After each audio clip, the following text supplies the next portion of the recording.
काला बादल और चिड़िया की कहानी किससे सुनाऊं। काला बादल और चिड़िया के बीच में हो रही घटनाओं की होती है।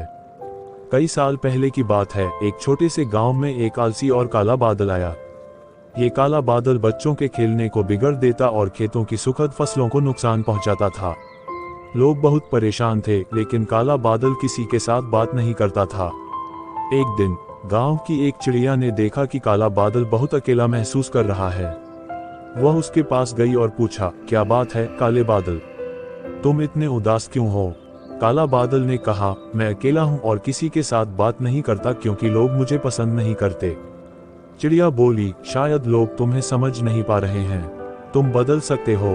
काला बादल ने सोचा और अपने रूप को बदलकर खुशी खुशी बूंद बूंद की तरह बूंद के रूप में बदल गया। अब लोग उसे पसंद करने लगे और खेतों की फसलों को बर्बाद नहीं करता था।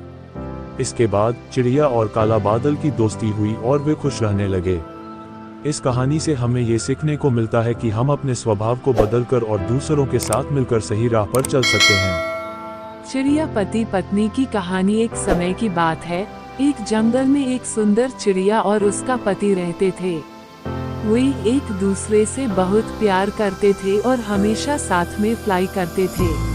एक दिन चिड़िया के पति अपने दोस्तों के साथ उड़ते वक्त फंस गए और वे लौटने में देर हो गई। चिड़िया बेहद परेशान हो गई और अकेले रहने लगी। चिड़िया ने अपने पति की यादों के साथ जीना शुरू किया और उसका इंतजार किया।